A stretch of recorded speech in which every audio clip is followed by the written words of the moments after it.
The world woke up to a jolt this morning. Headlines flashed across major news networks. Sabah showdown, Philippines presses claim, Malaysia pushes back. In Manila, reporters scrambled for reactions. In Kuala Lumpur, government spokespeople called for calm, but stood firm. The tension is real and rising by the hour. On social media, hashtags trended. #Sabah standoff, #oil and gas clash. Newsrooms buzzed. Correspondents stuffed microphones into the faces of officials, hungry for a quote.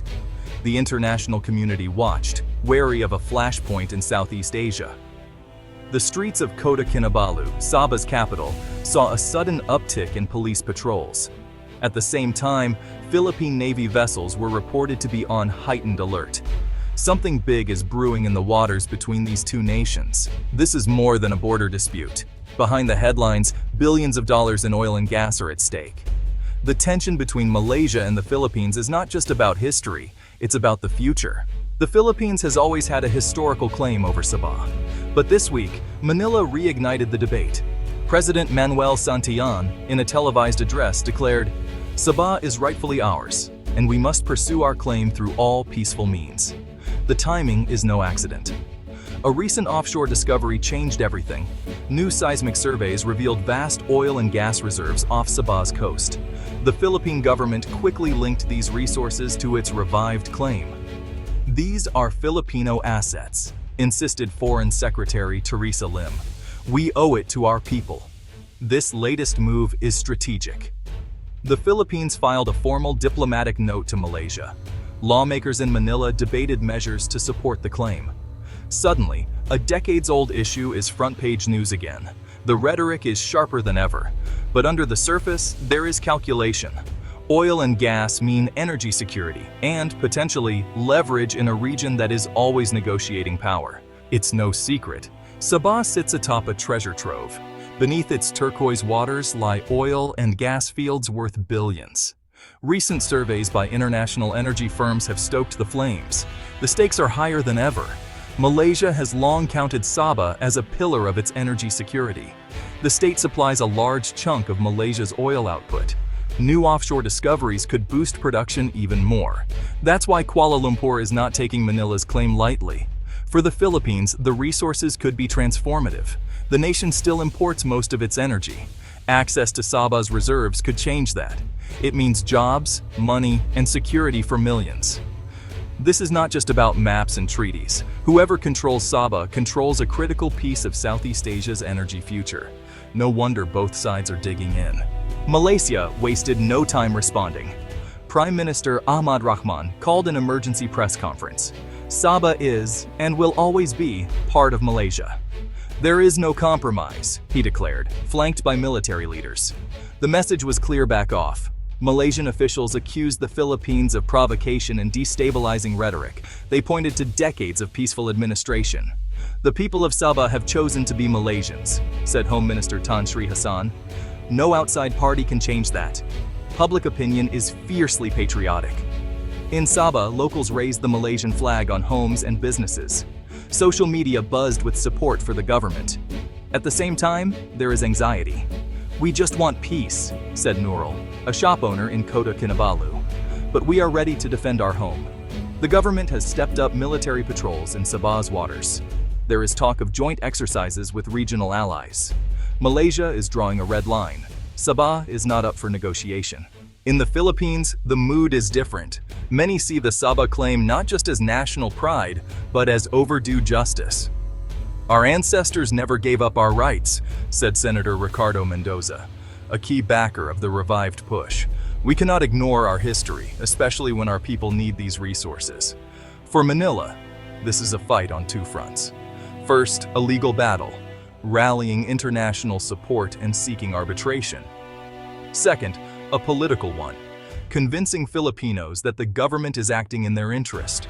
"We seek peaceful resolution, but we will not be intimidated," President Santillan told the nation. Ordinary Filipinos are divided. Some are wary of confrontation. Others demand a stronger stance. "We need energy. We need jobs." "Sabah could help both," said Maria, a student activist in Quezon City. The debate is heated and personal. Economic hopes and national identity are now intertwined. For the Philippines, the stakes are as much about dignity as about dollars. On both sides of the border, tension is, really palpable. In Sabah, fishermen worry about their catches. The sea is our life. We don't want trouble, said Rahim, a third-generation fisherman. Still, more patrols mean stricter checks, and honestly, more anxiety. Across the Sulu Sea in the southern Philippines, families watch the news with unease. Some have relatives in Sabah. If things get worse, will they be safe? Asks Rosalinda, a mother of 5 in Zamboanga. The border is more than a line, it's a lifeline for so many. Experts weigh in on TV and radio. Some warn of economic fallout. Others predict a drawn-out standoff. Energy markets are jittery, said Dr. Leon Tan, an oil analyst. Any conflict could drive prices up and hurt both economies. Everyday people are bracing for uncertainty. The hope is for dialogue, but the fear of escalation is, impossible to ignore. Diplomatic channels are wide open and, honestly, under strain. This week, envoys from both countries met in Jakarta. It was tense. "We believe in negotiation," said Malaysia's foreign minister, but warned, "Our sovereignty is non-negotiable." The Philippine side insisted on dialogue based on law and equity. International observers watched closely. The Association of Southeast Asian Nations called for restraint. The United Nations offered mediation. Still, trust is thin. Each side suspects the other of using talks as cover for bigger moves. In back rooms, diplomats huddled over maps and legal papers.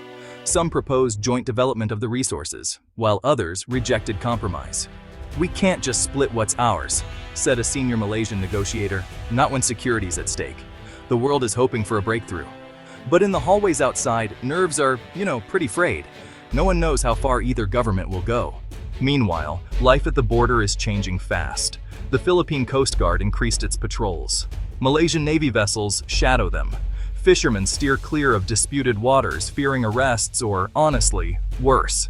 At outposts near the maritime boundary, soldiers scan the horizon. Every boat is scrutinized. "We're on alert 24/7, said a Malaysian patrol officer. One mistake and things could spiral.